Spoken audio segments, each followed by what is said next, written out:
Madame, Monsieur, bonsoir et merci de nous rejoindre sur la première. Voici les titres de votre journal. Le Fa'amu, autrement dit l'adoption en Polynésie, a ses règles auxquelles nul ne peut déroger sous peine de poursuites judiciaires. 2 couples comparaissent en correctionnel pour avoir falsifié des documents d'adoption. Les infirmiers de 2e année ont sorti pancartes et banderoles pour contester l'annulation de leur bourse d'études. Vous allez les entendre dans ce journal.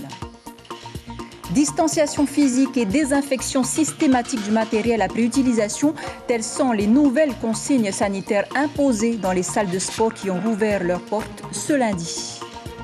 Alors est-il possible de faire respecter la distanciation lorsque l'on a une centaine d'adhérents? Pour y répondre, Roberto Kawa nous dira dans un instant sa méthode. Bonsoir, à tout à l'heure. Le vélo comme défouloir pour les enfants turbulents. L'école primaire Fatau Aval a opté pour le vélo d'appartement. Quelques minutes suffisent pour calmer les élèves agités.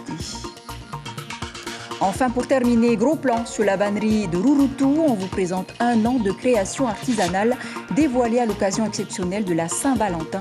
C'est à découvrir en fin de cette édition. Mais d'abord, on ne badine pas avec le Fa'amu. Ce lundi, 2 couples comparaissent en correctionnel dans le cadre d'une affaire d'adoption jugée frauduleuse. La mère adoptive s'est défendue devant la cour. On ne vient pas pour kidnapper, mais pour adopter un enfant. Mais voilà, les parents biologiques et le couple de parents adoptifs auraient établi des faux certificats administratifs, des faits dénoncés par la direction des solidarités et de la famille. Sur place, Caroline Fari et Hubert Liao. Les chefs d'accusation sont forts dans ce dossier vis-à-vis du couple adoptant soustraction d'enfants, provocation à l'abandon d'enfants. Pourtant, le père biologique qui évoque des difficultés financières dira à la barre « J'ai ressenti que c'était des bons parents ». Il leur est reproché d'avoir établi des faux actes de reconnaissance parentale. La DFSE, comprenait les affaires sociales, ont donc procédé à un signalement et aujourd'hui, sur le banc des parties civiles, eh bien, on trouve la mairie de Papeete, la CPS, la DFSE et la Polynésie française. Alors, il faut savoir que la famille biologique est déjà connue car ses 2 premiers enfants ont fait l'objet d'un placement. Quant aux parents adoptants, un couple d'hommes résidant depuis 2018 en Polynésie, ils devront tenter de prouver qu'ils n'ont exercé aucune pression sur le couple biologique. Un dossier donc délicat car ce type d'adoption par reconnaissance parentale est courant en Polynésie. Aujourd'hui, il n'y a pas d'obligation d'agrément pour adopter, seulement une demande de délégation de l'autorité parentale. Et si l'agrément devenait obligatoire aujourd'hui en Polynésie, eh bien c'est tout le concept du Fa'amu qui serait remis en question. Voilà, on en saura plus donc demain sur cette affaire. Ce coup de filet réalisé par la DSP maintenant, 6 individus impliqués dans un réseau de trafic d'ice démantelé la semaine dernière ont été écroués en Utania. Ils ont écoulé 36 grammes d'ice sur une période de 6 mois depuis juillet sur le marché local. La tête du réseau avait déjà été condamnée en 2015. La DSP a également saisi 1,5 million sur son compte bancaire, un peu plus de 200 000 francs à son domicile, véhicules, scooters et motos. Les 5 individus également connus des services de police, ses complices servaient quant à eux de vendeurs ou d'intermédiaires. Ils seront jugés le 11 mars prochain. Également dans l'actualité, le coup de gueule des étudiants infirmiers. Ils ont finalement obtenu du ministre de la Santé le maintien de leur bourse à hauteur de 100 000 francs, une aide précieuse pour les 75 élèves de 2e année de la filière. Natacha Silagi et Jérôme Lee. Des étudiants privés de bourse qui ont sorti les pancartes pour crier au scandale. De futurs infirmiers en 2e année de formation à qui on a annoncé la fin de l'aide mensuelle de 100 000 francs du pays. Pour les aider, nous sommes comme tout le monde, nous avons des besoins comme tout le monde. Et à la fin, qu'est-ce qu'on nous fait? Comment on nous remercie? On nous enlève tous nos droits. Le pays les a encouragés à emprunter pour terminer leur année, à se tourner vers l'État ou encore à travailler pendant les vacances. De quoi s'inquiéter. Un petit peu quand même, parce qu'on ne nous donne pas toutes les informations concernant le devenir des étudiants. Donc c'est pour ça qu'on est aussi là. Ça fait près de 2 mois et demi qu'on demande des réponses. Pourquoi on n'a pas la bourse? Pourquoi on nous prévient au milieu d'année? Qu'est-ce qui pourrait nous garantir l'emploi à la fin? Il n'y a personne qui peut nous répondre. Ils ont donc marché jusqu'au ministère de la Santé pour avoir des réponses. Pas question pour eux d'en rester là. Le ministre les attendait et après discussion sans tension, le verdict est tombé. Le gouvernement va revoir sa copie et financer les bourses des deuxièmes années. Pour le moment, il a dit qu'il s'engageait en fait à mettre sur un collectif qui sera voté ensuite à l'Assemblée. Oui, on maintiendra cette bourse. Je pense qu'au niveau du financement, ça ne posera pas de problème puisque la somme est quand même relativement peu élevée. C'est à peu près 1 million par étudiant, donc ça fait 17 millions. On devrait pouvoir corriger en quelque sorte cette décision. Dispositif maintenu, mais jusqu'à quand? La fonction publique ne recrute plus et l'école de formation ne prendra plus aucun nouvel étudiant pendant 3 ans. Et l'introduction du variant anglais fait craindre le pire. À Rangiroa, les tests effectués sur 15 touristes d'une pension de l'île se sont avérés négatifs. Le variant est toutefois arrivé sur l'atoll à cause d'une propriétaire de pension qui n'a pas respecté les résultats de son test avant de rentrer sur Rangiroa. Teina Maraeura ne cache pas sa déception. On l'écoute. Les tests ont été envoyés hier à Papeete à bord de l'avion de 16 heures. J'ai reçu la réponse hier à 1 heure du matin. Les touristes de la pension sont négatifs et ils peuvent retourner à la pension. La population est mécontente parce qu'elle a respecté les mesures barrières. L'inconvénient, c'est qu'une personne de l'extérieur a apporté le virus jusqu'à Rangiroa. Cette personne sait très bien qu'au retour de la métropole, il y a des consignes à respecter, demeurer à Tahiti un certain temps et non pas revenir au plus tôt à Rangiroa. Et le président du pays a d'ailleurs demandé à ce qu'un deuxième test soit réalisé sur les mêmes touristes dans 7 jours. Quant à la personne qui n'a pas respecté sa quatorzaine sur Tahiti, le président de la Polynésie n'a pas ménagé ses mots. Il devra, selon Edouard Fritsch, supporter tous les frais qui lui seront imputés. Le président que nous avons reçu ce matin dans le cadre de l'invité café s'est également exprimé au sujet d'un dossier de demande d'aide à l'État destiné à la compagnie Air Tahiti Nui. On l'écoute. Nous allons constituer un dossier spécialement pour Air Tahiti Nui afin que des mesures spécifiques soient prises à la compagnie. Un petit peu à l'image de ce qui s'est fait pour Corsair, pour d'autres compagnies autres que Air France en métropole, car effectivement nous nous trouvons dans une situation assez déséquilibrée puisque nous avons Air France et Air Tahiti Nui qui desservent la Polynésie française, qui sont donc pratiquement en concurrence, l'un aidé et l'autre pas du tout. Donc effectivement là, je pense que l'État aujourd'hui a bien pris en compte ces appels d'alerte de la part de Michel, mon voisin, et de la société. Et j'espère rapidement avoir des nouvelles sur les modalités, les moyens qui seront mis en place pour soutenir un peu plus la compagnie. Et les efforts fournis par le pays et la population portent leurs fruits puisque la Polynésie compte plus de 30 cas supplémentaires de Covid-19 ces dernières 72 heures. Les hospitalisations sont maîtrisées, 15 dont 6 en réanimation. Près de 4700 Matayapo ont reçu leur première injection. Près de 1100 le deuxième. On arrivera donc au stade des 6000 personnes vaccinées dans une semaine à peu près dans les 12 centres de Tahiti et dans les îles. Aussi, continuez à vous protéger en respectant les gestes barrières. Des gestes barrières qui, on l'espère, seront respectés également dans les salles de sport qui ont rouvert ce lundi. Le gouvernement l'avait annoncé jeudi dernier. Les gérants sont d'ailleurs au taquet pour que les règles sanitaires dans leurs établissements soient scrupuleusement suivies. On voit cela avec Rowan Potoru, Hayata Buluk et Marcel Bono. Ça vous dérange pas de faire ça? Non, pas du tout. Si c'est le plus rapide pour venir à la salle tous les jours, c'est bien. C'est désormais les gestes à adopter après chaque effort physique dans toutes les salles de sport du Fénois. C'est une des conditions exigées par la charte sanitaire en vigueur. En gros, c'est respecter les mesures barrières, c'est respecter la distanciation. Comme par exemple dans les cours collectifs, il faut respecter une distance de 1 mètre pour les cours à faible intensité cardio et une distance de 2 mètres pour les cours à forte intensité cardio. En salle de musculation, c'est la désinfection du matériel, éviter de s'échanger en fait, le matériel de sport entre abonnés, entre 2 séries. Et puis le port du masque hors pratique sportive, mais durant la pratique sportive par contre on peut enlever le masque. Respecter un peu la distance avec les gens, les gestes barrières, se laver les mains, mettre le masque. Je dirais que c'est pas évident, après on apprend à vivre avec. Et dans cet établissement, on ne lésine pas sur les moyens. À l'entrée, il y a une prise de la température obligatoire pour chaque sportif Un moyen supplémentaire de rassurer l'ensemble des adhérents. Pour la température, éventuellement, c'est un des premiers facteurs, on dira pour certains, qui peut éventuellement se mettre en avant quand quelqu'un est contaminé par le Covid. Bon, maintenant, on va dire que c'est des gestes qu'on avait voulu garder pour éventuellement rassurer les personnes qui reviennent à la salle. Je pense que c'est des mesures à prendre pour réouvrir une salle correctement et afin que tout le monde puisse pratiquer sans aucun problème. Il faut suivre un peu les directives du gouvernement. Je pense que pas du tout, il n'y a aucun problème pour ça. C'est sûr, la réouverture des salles de sport donne un second souffle à beaucoup. Reste désormais à chacun de jouer le jeu, respecter à la lettre les protocoles sanitaires afin d'éviter un nouvel épisode pandémique du Covid.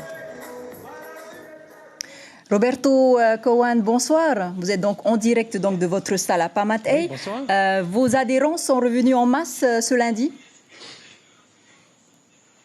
Non, pas en masse. Ils reviennent tranquillement, tout doucement. Alors vous avez une très grande salle, Roberto. Faut laisser le temps au temps. Vous avez une très grande salle, Roberto, plus d'une centaine d'adhérents. Comment est-ce que vous faites pour que les sportifs respectent les mesures barrières? Quand on dit une grande salle, oui, c'est vrai qu'il y a une grande salle, mais j'ai quand même limité le nombre de personnes qui puissent s'abonner.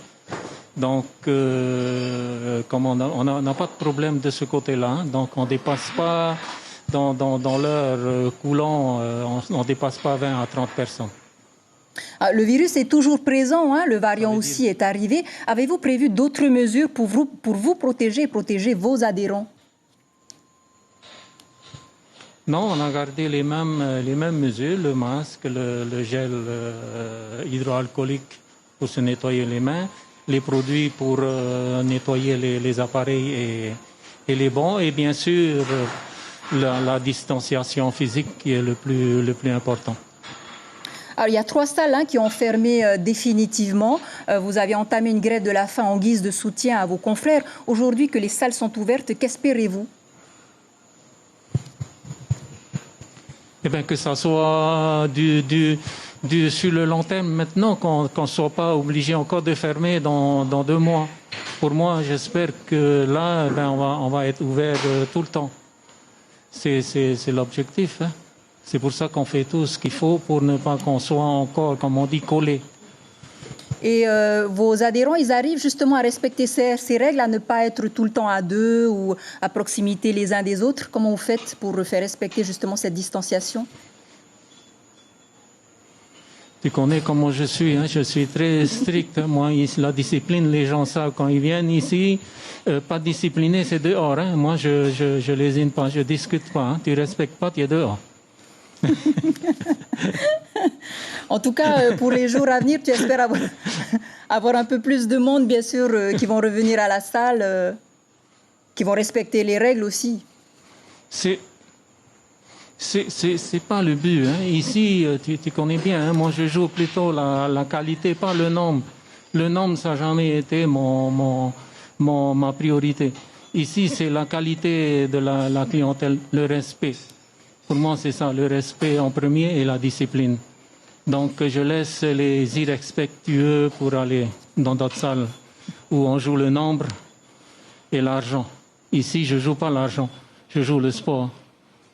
Roberto Cowan, merci beaucoup d'avoir accepté de répondre à nos questions. Donc, chez vous, c'est le respect et la discipline. Merci beaucoup. Et le sport, on le sait, merci. Il n'y a rien de mieux pour canaliser un enfant turbulent. Chaque établissement a sa méthode. L'école élémentaire Fataou Aval a opté pour un vélo d'appartement. Ainsi, durant les heures de classe, les enfants se défoulent de manière non violente. Depuis 2 semaines, le concept a été testé et validé par les élèves. Hirevai Huata, Evar Apoto et Hiro Terorotua. Un vélo dans une salle de classe, vous ne rêvez pas. Jerry s'y rend dès qu'il n'arrive plus à se concentrer.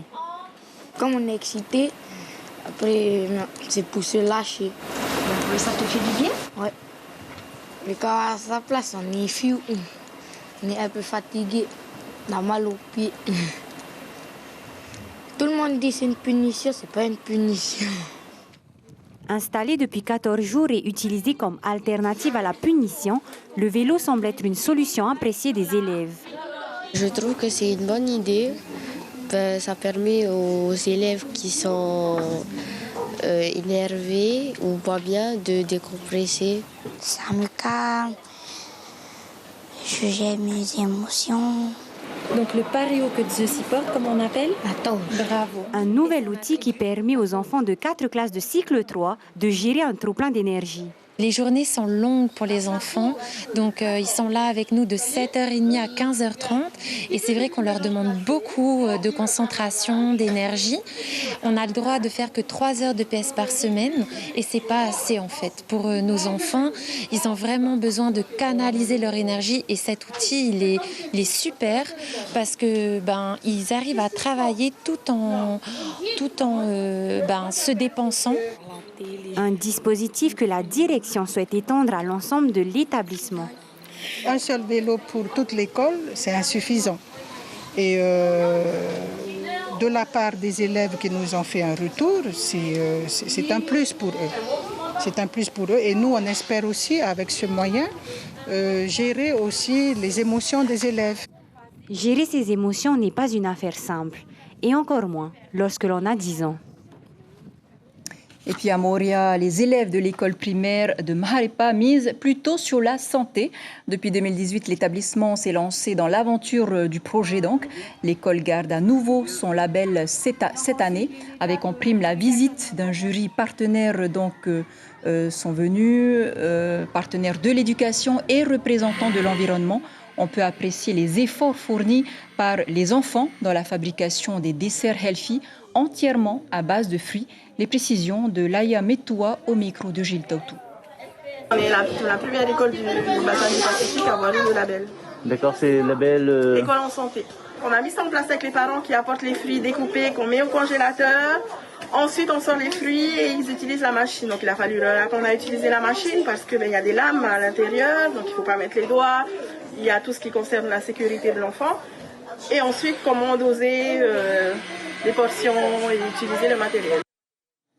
Et rappelons que le projet École en santé a été initié par l'OMS. Et c'est peut-être les élèves des Marquises qui sont les plus chanceux. À Nukuhiva, avant leur passage en 6e, les élèves de CM2 doivent décrocher une attestation à la natation.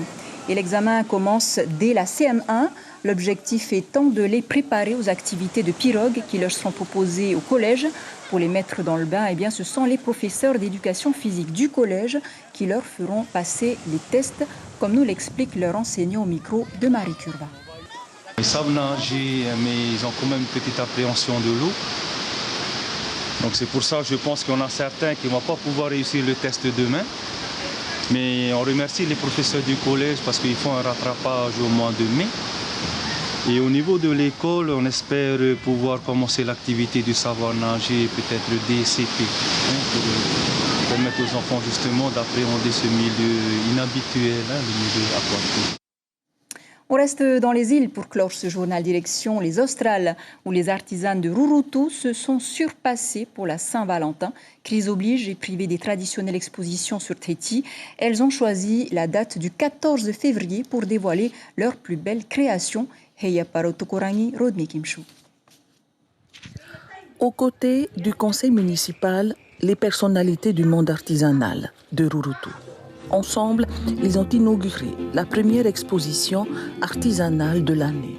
Un an de préparation pour présenter le résultat de leur travail sur le thème de la Saint-Valentin. Nous voulons montrer l'amour que nous avons au bout des doigts à travers l'artisanat. Un amour semblable à ce qu'elles ressentent pour leur conjoint. Il y a longtemps que vous préparez cette exposition? 1 an. Les incontournables sont toujours là. Chapeau, panier, éventail, péoué. Mais la nouveauté et le clou de l'exposition est cette petite merveille. Ce panier pour dames aux 4 couleurs confectionné par le jeune Reimana. Ce pandanus-là, on le cuit tout blanc. Après, on le trempe dans le riz pour le faire jaune. Là, ça va tenir la couleur du jaune. Et ça a été pareil pour le rose? Pareil pour le rose. C'est du rôti alors, du rôti rouge. Et le gris? Le gris, c'est cuit alors avec la verdure qu'il y a dans la nature. Autre nouveauté, ces cache-pots en ciment provenant de Tahiti. Ils apparaissent pour la première fois et comptent bien toucher le cœur des passionnés de fleurs, tout comme celui des amoureux de la vannerie Rurutu. Chaque jour, un concours est organisé à la mairie de Haouti pour démontrer les talents des mamas de ce village. Voilà qui referme cette édition dont je vous rappelle l'information principale. On ne badine pas.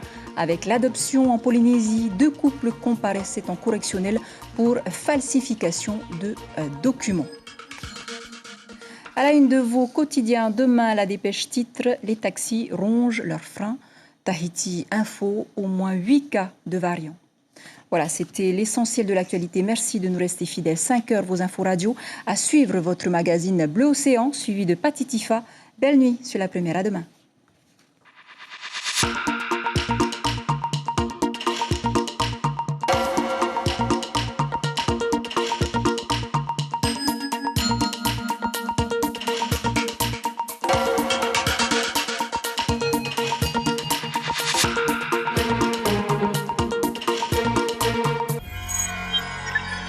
Retrouvez ce programme en replay sur notre site internet